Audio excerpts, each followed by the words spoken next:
Hello, everyone. This is Mara Sievers, creator of Pilates Encyclopedia, and I'm here again with another conversation with a Pilates teacher and studio owner. And today I have here with me Andrea Chesek of Proper Pilates Studio in Peachtree City, Georgia.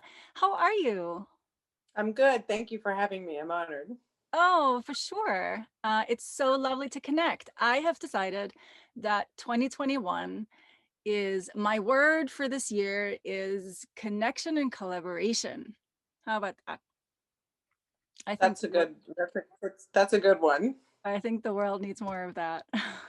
So we are just here to have an honest, open conversation about life as a Pilates instructor. I think it's going to be really helpful for people who are considering a teacher training program, or maybe people who are already teachers or who have just started teaching, to just get a little bit of an insight of what it's like to, along the way, so that they can maybe help, it might help them make decisions for themselves in their career.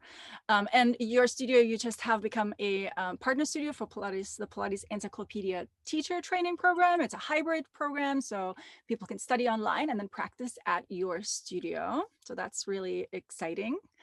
Very. Why don't you just start by introducing yourself a little bit? How long have you been teaching? What are you offering at your studio? Any niches, anything we need to know?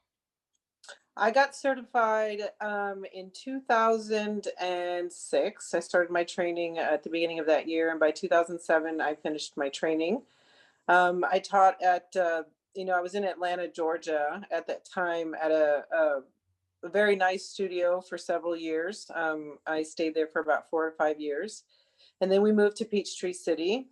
I became a mom to two beautiful girls for a while. So I did kind of have a hiatus there for a few years. And one day I wanted to open my own personal studio just to continue the passion that I had for the work. So in 2006 of October, I started building my studio, and in January of 2017, I had opened the doors. So I've been in business for about 5 years. This will be my fifth year.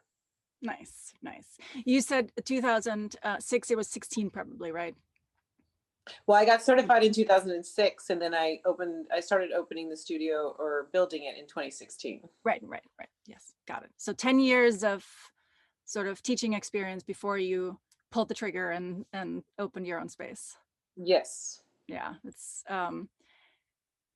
it's nice to have that. I can imagine like it's nice to have that experience before you do that. Some people might jump into opening their own studio fairly quickly. So Yes. it's kind of nice to have some experience under your belt and feel confident about your teaching before you take on that responsibility, right? Yes, because running a studio is quite different.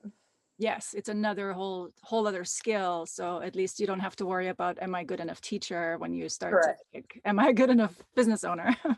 Right. Yeah, that's great. Um, do you offer private sessions, classes, both? I offer both at this time. It's a little limited on the group classes just Sure. because of the pandemic, of course. And but I do like to concentrate mostly on private sessions because I believe that everybody is different. So they kind of each person individually has to have a different kind of um, you have to address each person differently. And so group classes kind of lead into this kind of mass of exercises. So people don't benefit as much with it, but they can, I understand that it can get costly. So something is better than nothing. Um, so I definitely like the private sessions, and I've always enjoyed just having that time on a one-on-one as well. It has a different energy. And you get to learn more about people versus a group setting. But yes, we offer both. For sure. Yeah. I once described the difference between group classes and private sessions as, in a group class, you're going to get better at what you're already good at. And in a Mhm. private session, you're going to get better at what you're not good at. Right. Right? Because you can really dig deep and make those fundamental changes. And in a Mhm. group class, you strengthen and you condition, but you often don't get to make those radical changes. Yeah, it's a little like what I call it's easier to cheat in a group class than it is in a private session. Yeah. So, because it's hard to kind of, zone in on each individual in a group setting. But in an individual setting, you can really hone in and say, fix that. And so they do get stronger. I've noticed on a like a real deep level on an Yes. individual session. Yeah. Awesome. Great. So what's your favorite aspect of being a Pilates teacher? People. I People. love people. I consider myself an empath, and I've just always been drawn to help people in need. Mhm. I just it's like I love puzzles, and so when a body comes in, it's almost like trying to solve a Sudoku kind of problem. So you're just kind of trying to figure out, how you can approach it. And because every exercise is not really for every single body, you have to figure out a method to try to figure out how to kind of attack what that specific individual may need in order to, have better alignment overall. Right. Yeah. Perfect. Nice. So what's your least favorite aspect of being a Pilates teacher? I would have to say the amount of energy that it takes from you, because you do have to give like 110% to each person that comes in. Um, as they come in, that they're paying for a service, and one of the biggest complaints that I hear from people is Pilates is too expensive. And that's frustrating for me because you're not just getting exercises, you're trying to help people um emotionally, spiritually, and physically. You give them 100%, and I always like to say, Pilates is kind of like going to the chiropractor, getting a massage, going to therapy, and getting a workout all at once. So if you actually put all those, the amount that it would cost you to go to all those things individually in a Pilates session, you're actually getting a great deal, quite honestly. um, so the energy that it requires to really put forth, it's not just about voicing commands, it's about really figuring out what's going on, helping them kind of process the information and cueing, because Pilates in and of itself has like a very interesting language. It's like learning a different language. Yes. Hmm. So you have to figure out how they're going to be able to successfully kind of execute what you're asking them to do. And not every individual, not every client is going to be able to understand the same cueing. So you have to kind of try to get past that barrier. So it can get very taxing, especially when you're running a studio and you have the bulk of the clients, because you're running the business and then you've got to go to your clients, and it's back to back to back, right? So you never really get that opportunity to breathe. So it can get very exhausting. And, by the end of the day, you're ready not to talk to anyone. So I just find that that's probably my least favorite aspect, because it can be exhausting. And I think that sometimes people have this impression that, oh, I can teach Pilates, I can just kind of sit there and just voice commands, and I'll make an X amount of money. But it's more than that, because people come in hoping, they're entrusting you with their body. They're entrusting that you understand what you're doing, and you can't just regurgitate everything that you've learned maybe in a training. You want to really be able to apply that to each person specifically, and that takes mental acuity, observation while the client's going through the exercises, and just more importantly that the client is safe. And that's one of my biggest things: safety around the equipment, safety in the movement. Can they do that movement? Are they ready for that movement?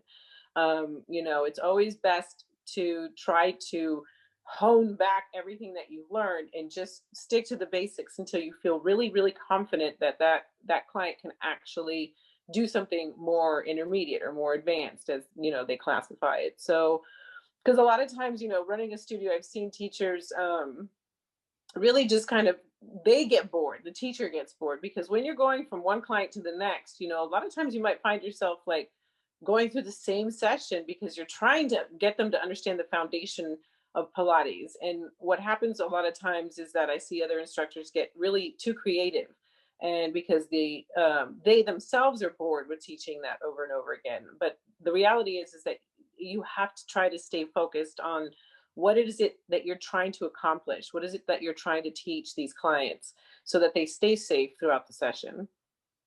I love that. I mean, you brought up so many good points. I don't even know where to start, but I just had a question from a new teacher regarding what you just said. Is like she's afraid that her students might get bored, and that's exactly it. We as a teacher might get bored because we might work, like 6 hours a day on a similar issue, or like who doesn't need hip extension, who doesn't need thoracic extension, right? Who doesn't need abdominal strength. So Right. you end up working on the same issues with everybody. So you might get bored as a teacher, but for the client, they only see you once a week or something like that, or maybe Right. twice a week, right? So for them, they're not getting bored as easily. So yeah, too much creativity or too much variety is often not helpful either, because people can't remember it and don't have enough repetition to actually put it into practice and into their bodies. Right, because I mean, you have to remember the perspective that because you're doing it all day long, for you, it's really easy to be like, oh, let's say, for example, do shoulder bridge. But I can't tell you, I've seen people for years, and then I'll be like, okay, we're going to shoulder bridge, and they're like, which one's that one? Yeah. I start laughing because I'm like, to me, it's comical because I obviously know what it is, and I've taught it to them a million times, but clients don't remember. They have their own life and their own world, and so they're not going to remember. I could probably teach the same exact session 2 weeks in a row, and they're going to think that it was the best sessions ever. And totally Because, different. and they're totally different. I mean, I hear all the time, they're like, oh my gosh, you're always so creative. You're so different. You're always doing something different. And in the back of my mind, I was like, it's pretty much the same thing. So it's kind of, I enjoy it though. So you have to remember that. And it also, what's really important about that is that it also makes it less taxing on you, right? So you don't have to think so outside the box. I mean, keep it simple for yourself, because you're going to be doing it over and over again. And if you do it over and over again, even yourself, you become a better instructor, because when you're teaching those exercises, you're like, oh, I didn't notice that. Oh, well, that's interesting. Oh, well, I didn't see it that way. You start to make those connections, especially when you have so many different bodies doing the same thing.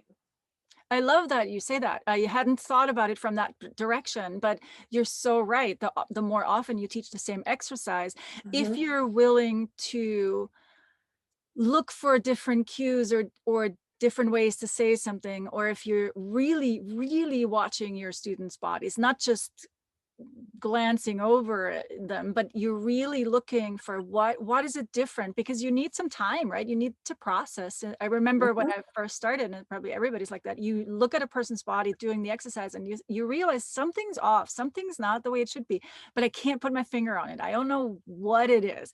And that takes experience and learning. So the more often you teach the same exercises, the more different bodies you watch doing that, and then you can learn to discern what is it that's different, and yeah, and just get a deeper knowledge of the exercise.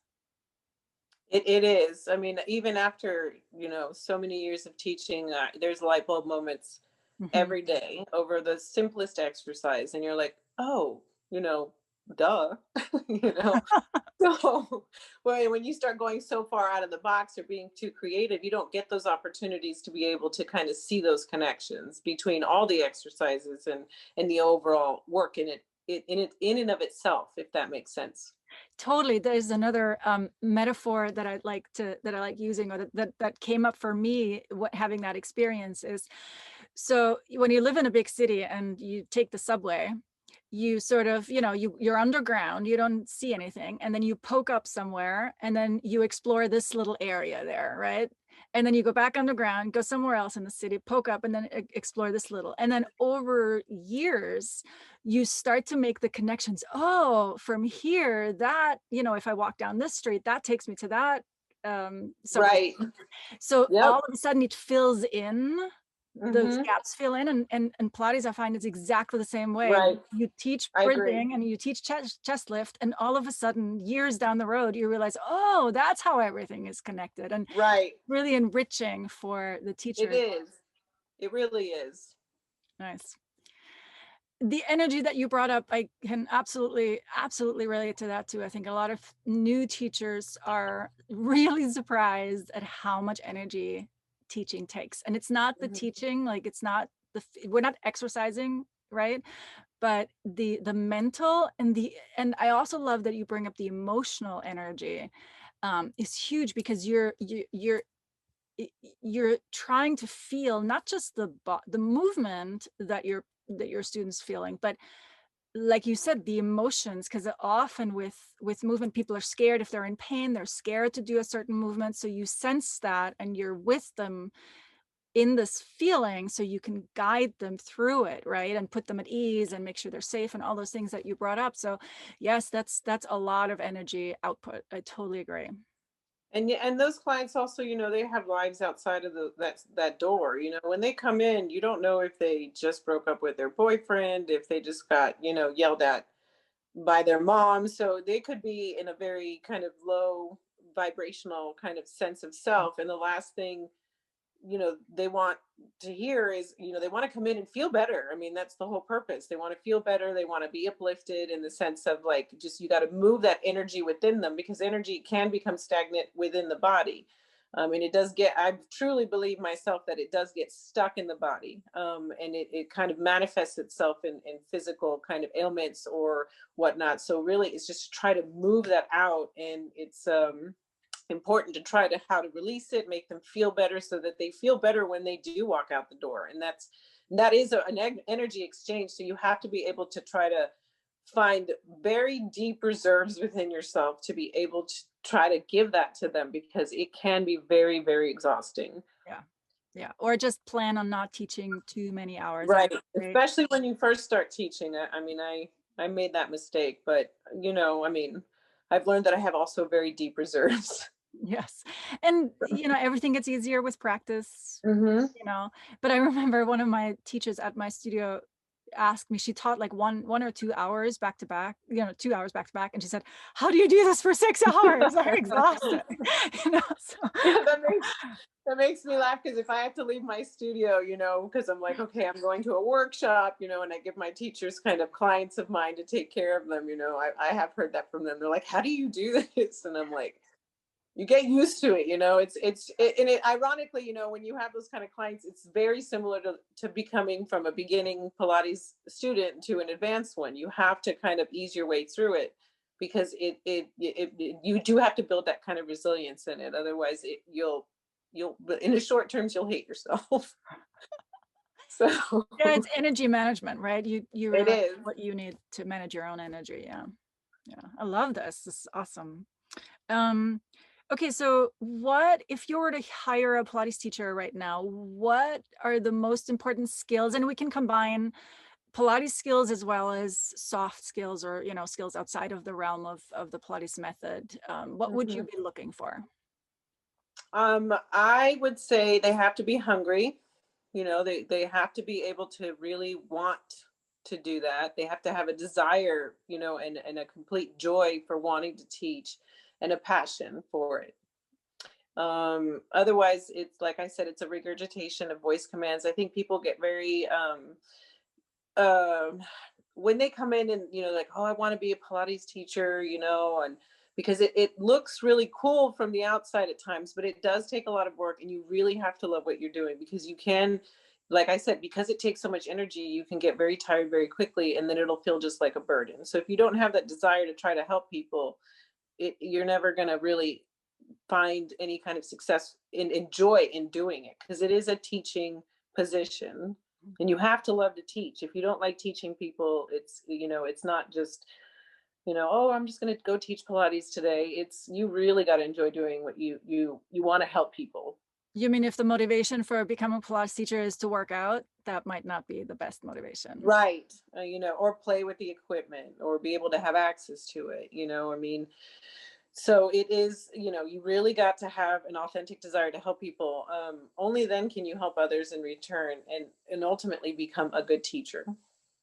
Yeah, I would totally agree with that. Yes. In terms of, so yeah, that's probably more like it's kind of a combination of Pilates skills and not Pilates skills. Anything you want to Right. add to that, or is that the main thing?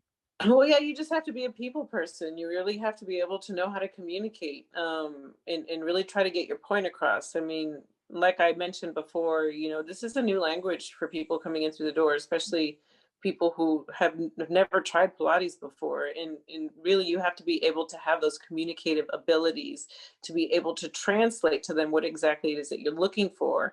And more importantly, not to, one of my biggest pet peeves, I think I would say, is always trying to point out to the client what's wrong with them. Yeah. You know, he's like, oh, well, your back is really tight. I mean, you can say those things after you develop a relationship with the client and they feel comfortable, but when you have a client come in, you can't be like, well, this is wrong and this is off, and then pinpointing everything. Well, that's not squared and da da da and this and that. I mean, you have to ease them into it. I mean, we all have problems, so you don't want to nitpick on them and make them feel bad. You have to be able to read people, their facial expressions and all. You have to be very observant to just be able to, not overly step kind of what your goal is ultimately. Yeah, I hear you. It's often, I think why that might happen is because basically the teacher's talking out loud. Like often we're just analyzing what we see.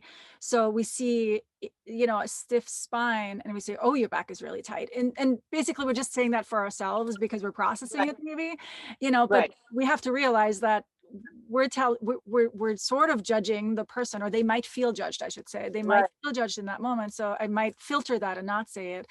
And that's the one thing. The other thing is also some people have a tendency to cue negatively, just instead of say, so they would say your hips are not level, instead of saying lift your left hip and then they Right. are level, right? So Right. the negative cueing is also not helpful, because if you tell somebody your hips are not level, they just still don't know what to do about it. So Yeah, and you also, I think, as well, have to understand boundaries, people's boundaries, because and it also depends on how you approach them, because you're in their space sometimes, so you have to be able to know how to approach somebody correctly without them, misinterpreting it or finding it uncomfortable, because again, a lot of times you find yourself kind of over the client, and so you don't want to be too overbearing either, but you also want to find a way to ease your way in there so that they feel comfortable and find it as kind of an enjoyable thing. I mean, I always love to make sure that people are also having fun. Like, you have to laugh at the end of the session. You have to laugh. You kind of joke around. Sometimes it's good to kind of crack a joke just to ease that. And the more people are at ease, the more willing their bodies are going to move freely. So comedy and yes, has always been one of my favorite things. And I think people, you want to laugh. yeah, Pilates is a workout, but you want people to enjoy it too.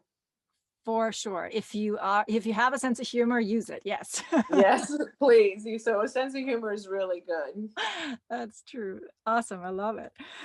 So what, last question really, what do you wish you had known before you became a Pilates teacher, before you started this career? Um, I think it really just comes back to that, why are you gonna come in to be a Pilates teacher? Because I think I was under the impression, that I was, when I saw the Pilates teachers, like, oh, that's really cool. I could make money off of it. And I think that because I haven't just been a teacher, because, I was making a good amount of income, honestly, when I taught for somebody else. Mhm. And that was, over 10 years ago. And when you open a studio, and that's why it kind of brings back to that when you first become certified and you're like, well, I can do this and I can open my own studio. And it's not, it takes a tremendous amount of work to open a studio. There is so much overhead, so many expenses you never really thought that you had to deal with. If you open a studio, you better love to teach Pilates. That's all I gotta say. I mean, like, so really don't take for granted, a studio that you might be working for, because you just don't understand what that studio owner is going through, the expenses they have to go through. I fell into that trap as well. I worked for another studio and I was like, oh, I could make money doing this, a lot of money, a lot more than I'm making now. No, actually, I make less. So Ah, that was very disheartening. But because I love the work so much, I that's a reward for me in and of itself. But I think that's one of the things that I wish I knew as a Pilates instructor, because there are days that I was like, in the end, I would rather work for someone else, or I would open a studio of other studio owners so Mhm. that we would all be on the same page, because we all would understand how much work it takes. And it really is the amount of time that you have to dedicate to other people. It's not as simple as, it's, I mean, I'm not trying to look down and like, working for Starbucks or something. I did work for Starbucks for a while, but, going to make a cup of coffee and making a certain amount of money, it's not the same in Pilates. You really, it's not comparable, because of it's just the amount of energy and work it does take. And I don't think that I was aware of how much energy and work it took for each individual client. I love, love, love that you bring up that you were so honest. I appreciate that. Thank you. Of like saying, now as a studio owner, you actually make less money than you made when Mhm. you worked for somebody else. And that's the information I think that new teachers need to have, because I think every new teacher, or not even so new, but right, you waited 10 years and still were of the opinion that you could make more money if you did it on your own, and it's just Mhm. not true. It's just not true, unless maybe the big exception is maybe if you have a home studio. And I That is totally, correct. if you have the room, do a home studio. It's the absolute best thing to do. You're actually going Mhm. to keep some of the money that you're making, as Right. soon as you have to pay rent It really, and right. equipment and staff, maybe, on top of all of that, it's really, really hard to keep some of the money that you're making. And if you're a teacher and, just don't think that the studio owner is sitting on a lot of cash. We're not. Yes. We're not. I would have to say that's one of the biggest challenges I had opening up a studio. I started a training program, and I started with a good number of teachers. And one of the biggest roadblocks I kept running into was that they felt they weren't getting paid enough. Yeah. And I kept telling them, I am paying you more than what I got paid when I first started teaching. So, like I said, there's always this impression that because as the owner you're making all this money, but really I'm making enough money to keep the doors open, Yeah. and I am providing a place for these teachers to teach so that they can make money. Mhm. So really the only, really ultimately the teachers and the clients are the ones that are benefiting. I am just Yep. opening up a space for people to come in and be able to benefit from the work. So it was really frustrating for me to try to convey that. And I did run into, a few teachers who felt that they could do better on their own, and that was very disappointing on my end because of the amount of investment I actually made into those instructors. And it was very disheartening, and but I understand that people want to, expand their own wings and try on their own. And there's nothing you can do about that. No, you can't. But I think, like, the more we're talking about this, and to be honest, every single studio owner that I've talked to says the same thing. So the more of us are sharing that that's the experience. Right. If somebody has the strong desire to open their own space, to run a business, to manage staff, all of those things, if somebody has a strong desire to do that, please go out and do it. Right, we need people Right. like that. But if the only reason that you're opening your own studio is because you think you're going to make more money, that Hmm. is just the one part that's not true. So if No. that's why I said in the beginning, like, my word for this year is collaboration and Yeah. connection. Because if what I love exactly what you said, like partnering up among sort of equals, right? Like Right. sharing responsibility. And like, I can't teach 12 hours a day anyway, right? So one teacher can be there in the morning, another teacher can be there at night, otherwise the studio is empty half the day anyway. So share resources, Right. because then you can actually keep some of that money. Right. And that's what was frustrating, because I opened it single-handedly, and I tried a training program so that I could get instructors so that, ultimately we could all benefit. I would ask for certain hours of the days and it wasn't possible. And then when certain individuals did end up leaving, then suddenly they were available. So, I'm like, it's, it's so much energy already. And so we could have worked better together, but, like I said, you can't control people, and you can't, people will only learn through experience. So, I was going to say that too. The other part about this is if if a teacher opens their own space, they will only find out after, a year or two that it's true what we're saying. So, right.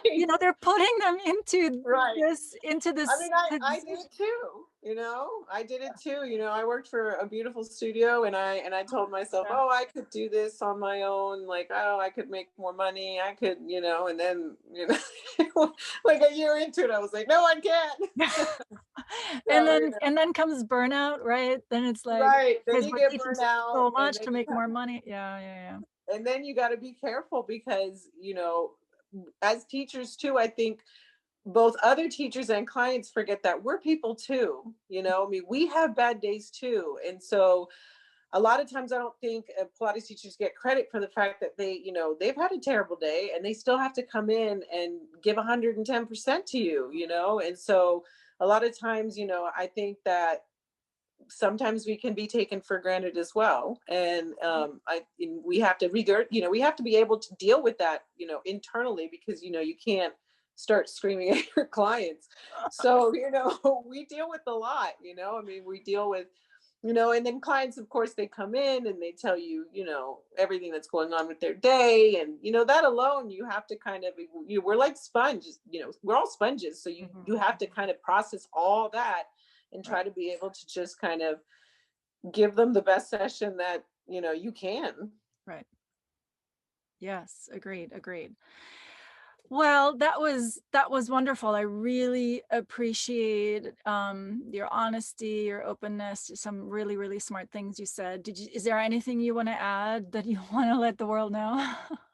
Um, as a teacher, one of the things that I've learned over many workshops, is not every exercise is for everybody.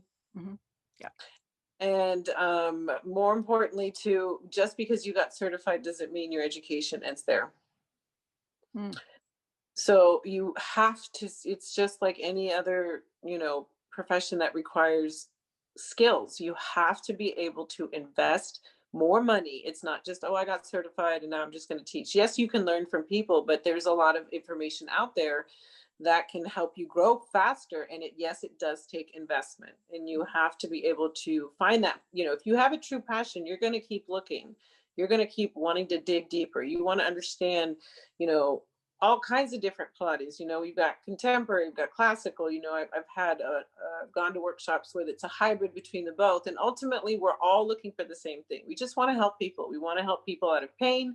We want to help people, find alignment in their bodies and feel good about themselves, and to try to help people get through their daily life with a minimal amount of injury. And that's really ultimately what Pilates is you just have to be able to move through space, as safely and efficiently as possible. Yes. I love that. Yes, absolutely. Thank you so much. So if people want to get in touch with you, how can they find you? We have a website, properpilatestudio.com. There's a contact page that you can find us at. You can also write us at info at properpilatestudio.com, and we'll get right back to you.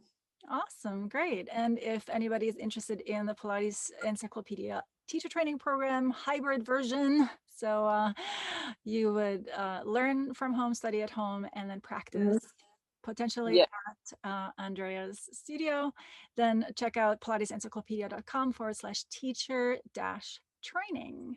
Thank you so much. Thank you. It was an honor. Thank you so much. Have a wonderful rest of your day.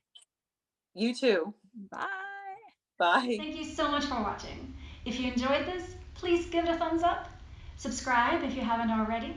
And if you'd like to see more cool information, head over to pilatesencyclopedia.com. I'll see you next time.